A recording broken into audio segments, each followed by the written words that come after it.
Now, existence, you see, is something that is spontaneous. The Chinese word for nature, zizhan, means that which happens of itself. Your hair grows by itself. Your heart beats by itself.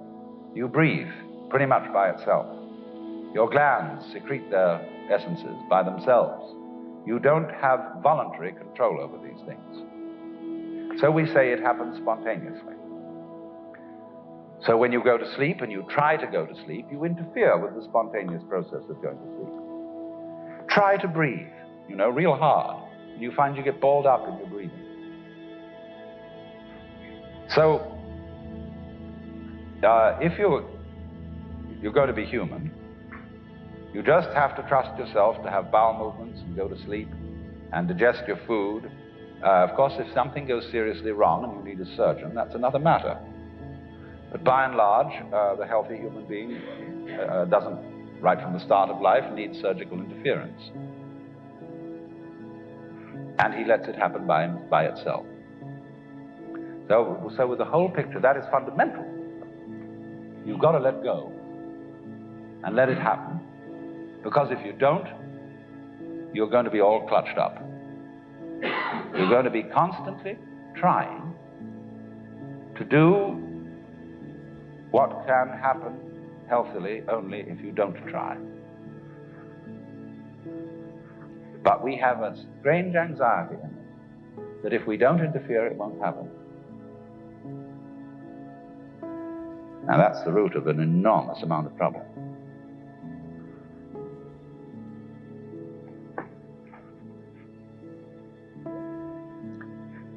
But the basis of it all is this, then. If we say, you must survive, or I must survive, life is earnest, and I've got to go on,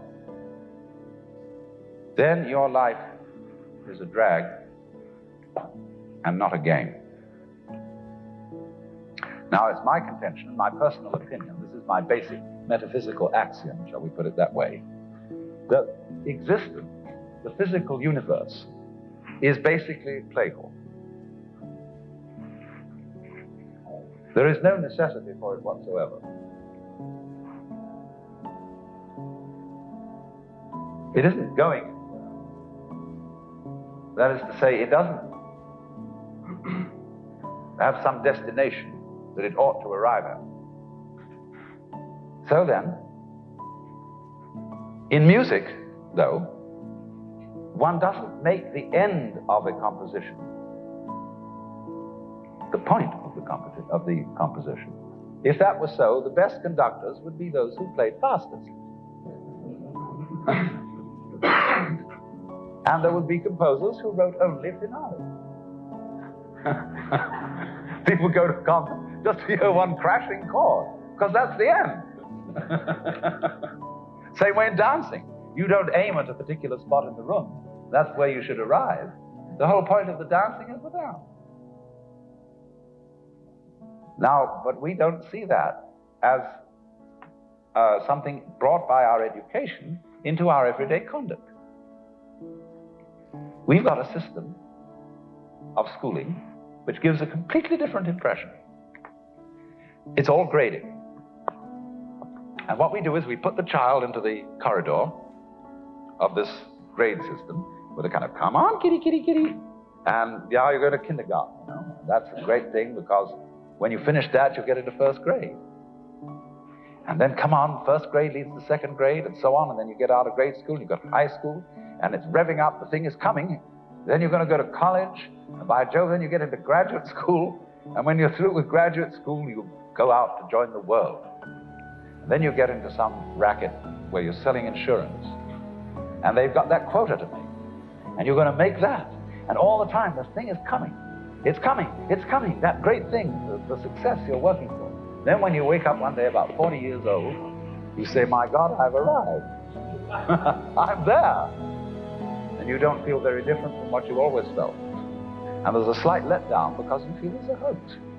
And there was a hoax, a dreadful hoax. They made you miss everything by expectation. Look at the people who live to retire and put those savings away.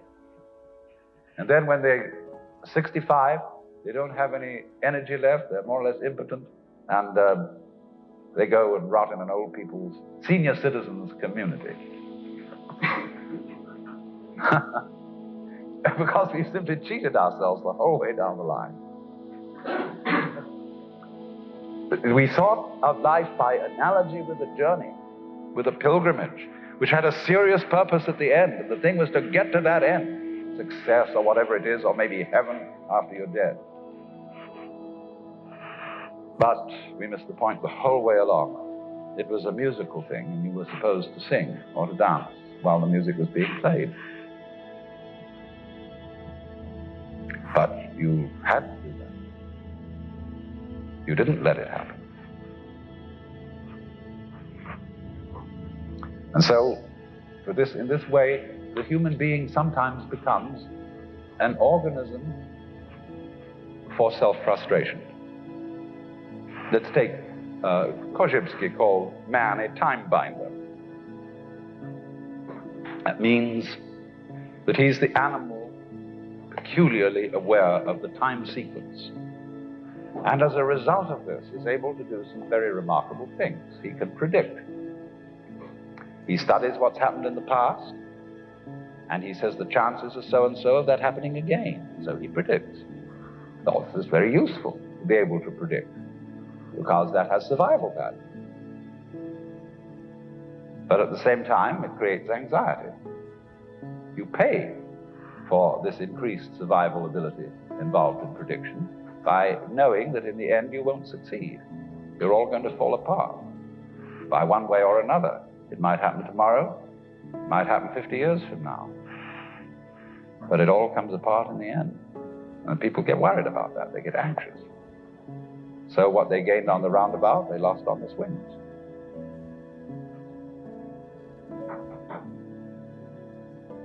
So then,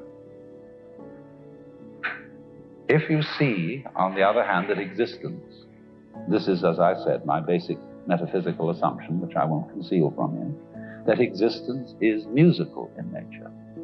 That is to say that it is not serious. It is the play of all kinds of patterns. We can look upon different creatures as we look at different games, as we look at chess, checkers, backgammon, tennis.